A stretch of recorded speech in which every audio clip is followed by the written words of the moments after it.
1972 didn't follow the rules.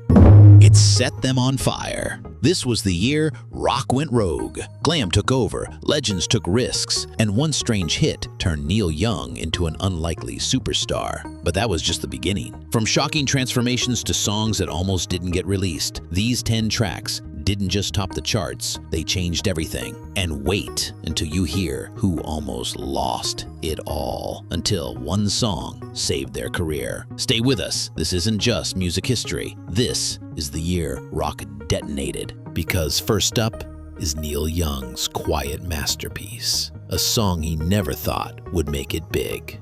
Neil Young wasn't chasing a hit in 1972. He was recovering from a back injury, couldn't play electric guitar for long, and ended up writing softer, more acoustic songs just to get through it. That limitation, ironically, led to his biggest success. Heart of gold, and I'm getting old.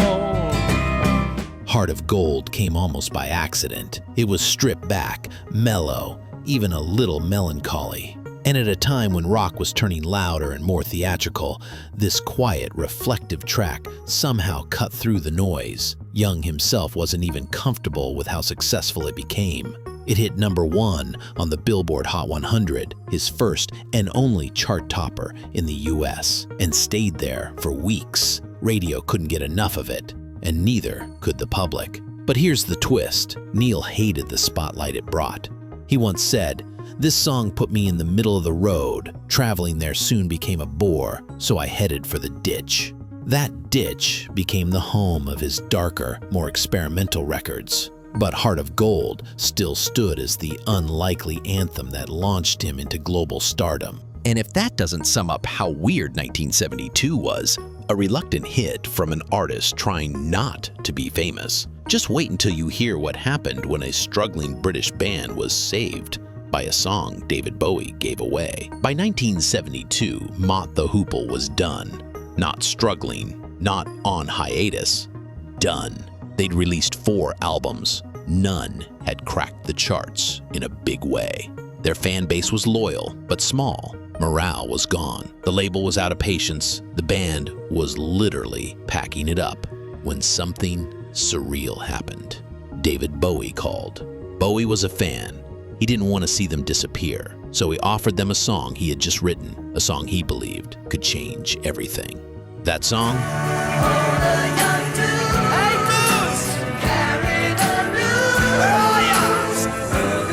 All the Young Dudes. At first, they almost didn't take it. The band's frontman, Ian Hunter, thought the lyrics were weird, too glam, too dramatic. But once they stepped into the studio and started recording, something clicked. The song came to life, and so did the band. Released in July '72, All the Young Dudes exploded. It didn't just chart, it defined a moment. Suddenly, Mott the Hoople wasn't a forgotten band anymore. They were glam rock royalty. The song became an anthem for a generation of kids caught between rebellion and reinvention, and its lyrics, cryptic, defiant, and oddly beautiful, were exactly what made it stick. But here's the kicker. Bowie originally wrote the song for himself. It was supposed to be part of his Ziggy Stardust universe, but he gave it away, and in doing so, made someone else a star. That kind of selfless move, rare. That kind of impact, even rarer. But the glam rock train wasn't slowing down, and next up, a young piano prodigy with outrageous glasses and even bigger ambition was about to score his first American #1 with a song that was pure pop nostalgia and completely unstoppable. By 1972, Elton John was already making waves, but he hadn't conquered America yet. That all changed with a song that sounded like it came from another era, because that was the whole point.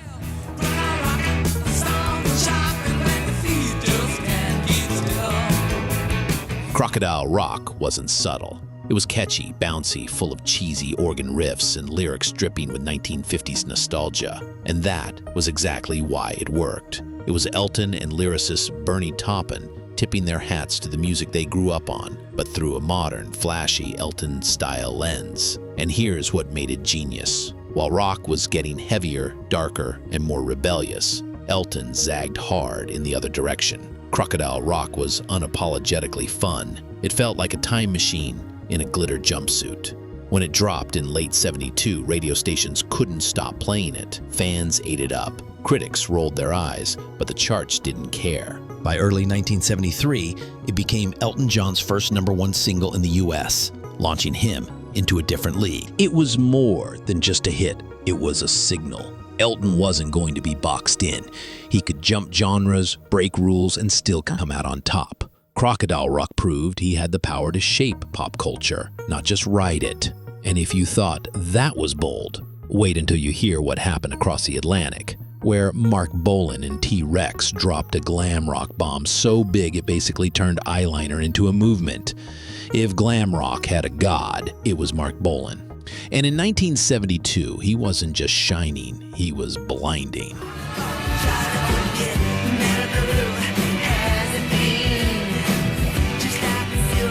T-Rex had already scored hits, but Metal Guru took things to another level. With pounding drums, hypnotic riffs, and Bolan's signature warble, it wasn't just a song, it was a glam rock sermon. Released in May '72, Metal Guru shot to #1 on the UK charts and stayed there for 4 weeks. No chorus, no traditional hook, just raw, glitter-fueled confidence.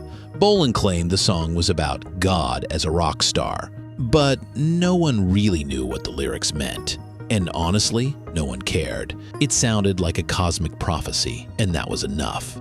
But here's the real impact. T-Rex wasn't just making music. He was shifting style, attitude, and culture. Kids started showing up to school in feather boas and sequins. Magazines couldn't get enough of him. He wasn't part of the glam movement. He was the movement. Metal Guru marked the peak of T-Rex's chart dominance. But while Bolan was playing the celestial showman, another band across the pond was breaking rules in a different way by daring to turn School Rebellion into a chart-topping anthem. And the man behind it? A snake-loving, mascara-wearing provocateur who turned outrage into platinum. If glam was about glitter, Alice Cooper brought the gasoline in a match. In 1972, rock still had a few boundaries left. Alice demolished them.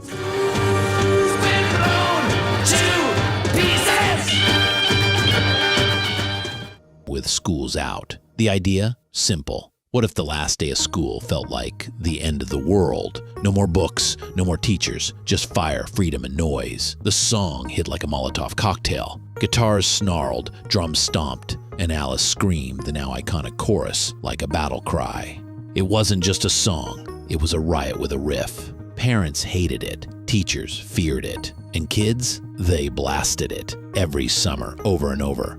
It didn't just chart, it took over. Schools Out became a global anthem, hitting #1 in the UK and crashing into the US top 10. But behind the chaos, there was a master plan. Alice Cooper wasn't just shock for shock's sake. He understood the controversy sells and rebellion sticks. He once said, "We were the band your parents warned you about." And they were, which made them irresistible. The song made Alice Cooper a household name, a dangerous one. But while he was lighting the match, another band was quietly crafting a track that would become one of the most iconic ballads of the decade, proving that not every 1972 hit had to scream to be remembered. And it all started with a name that wasn't even supposed to stick. If 1972 had a crown prince of reinvention, it was David Bowie and his creation of jamming good with Weird and Gilly and the Spiders. Ziggy Stardust didn't just shake up rock, it rewired it completely. When Starman hit the airwaves, listeners weren't just hearing a song, they were meeting an alien messiah with glitter on his cheeks and danger in his smile.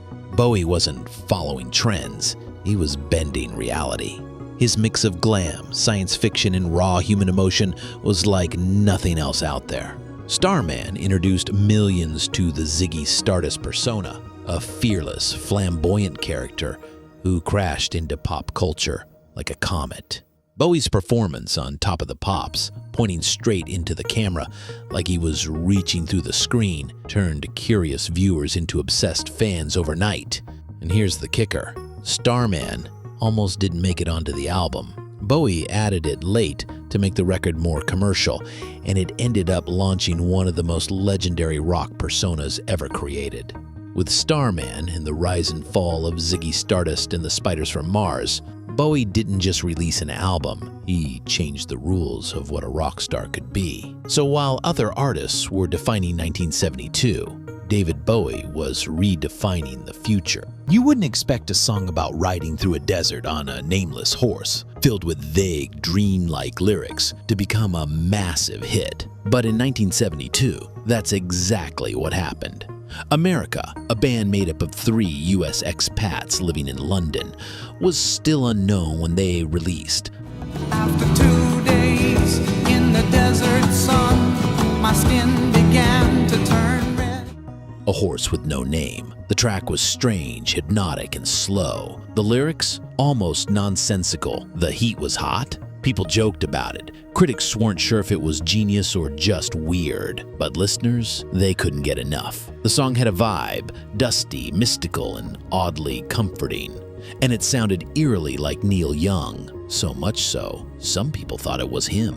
That helped it spread fast. In March 1972, it hit #1 on the Billboard Hot 100, dethroning Young's Heart of Gold. Yeah, you heard that right. The song people thought was Neil Young replaced a song that actually was Neil Young. That's how powerful the illusion was. But here's the twist. The band didn't even want the song on the album at first. It was added last minute in the UK release, almost as filler. Filler that turned into a career-defining hit. And if Horse with No Name proved that Mystery could sell, the next artist took it further, blending rock with Latin rhythms, raw vocals, and heartbreak to create one of the most emotional songs of the entire year. 1972 wasn't all glitter and rebellion. Sometimes, all it took was one voice, soft, soulful, and devastatingly honest. That voice belonged to Roberta Flack, and the song was Rose in your eyes. The First Time Ever I Saw Your Face. Originally written in the 1950s, the track had been covered by a few artists before, but Flack's version, it wasn't just another cover, it was a moment.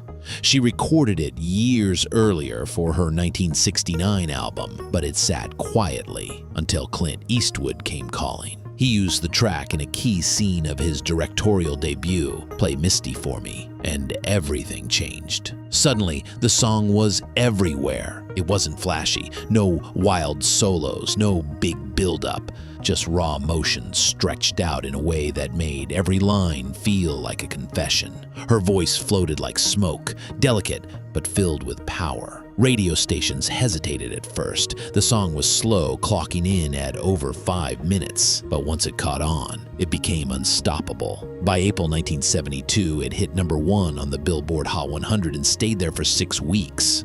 It won Record of the Year and Song of the Year at the Grammys, and it proved something vital. In a year dominated by big sounds and bold personalities, stillness could be just as powerful. But if Roberta Flack made hearts ache, the next song got everyone moving again, thanks to one man's wild fusion of funk, soul, and pure charisma. By 1972, Bill Withers had already carved out a space in music that was totally his own, quietly powerful, deeply honest. But when he released I want to spread the news that if it feels it's good. Use Me, he didn't just speak his truth, he dared people to feel uncomfortable. The song's groove is infectious, built on a hypnotic syncopated electric piano riff and a relentless bass line that hooks you in from the first second. It feels like funk and soul having a late-night conversation in a smoky room, but it's the lyrics that hit hardest. Withers sings about being used and being okay with it. I want to spread the news that if it feels this good getting used, you just keep on using me until you use me up. That line alone flipped the script on how vulnerability and masculinity showed up in soul music. Was it pain? Was it pleasure? Both. Listeners were hooked, and critics were divided. Some called it too raw, too blunt, but Withers didn't care. He meant every word, and the public could feel it. Use Me soared to #2 on the Billboard Hot 100, becoming one of his biggest hits. It showed that honesty didn't have to be soft. It could be funky, edgy, and full of tension. And just as Withers was redefining what a soul man could sound like, another legend in the making was about to take the stage with a track that would light a fire under arenas for decades to come. By 1972, the Rolling Stones weren't just a band, they were a storm. Scandal, exile, and brilliance followed them like a shadow. And out of that chaos came one of their most iconic tracks.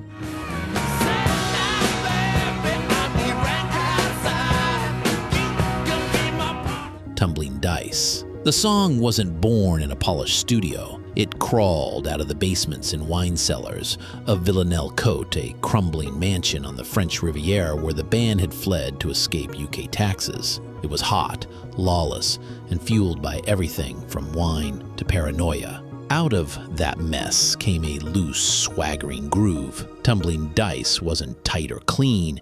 It rolled just like its title. Keith's riffs slurred like a drunken sermon.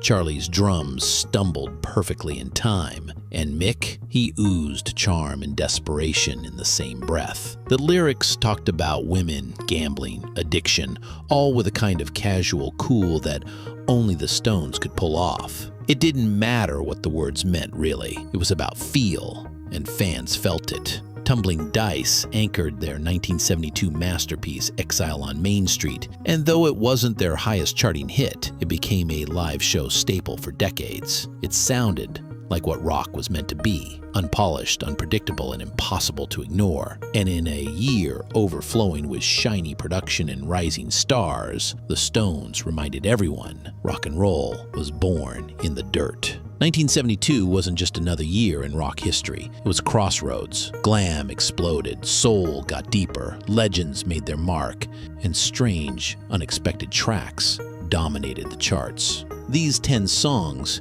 didn't just define a moment, they changed the rules of what rock could sound like. And the best part?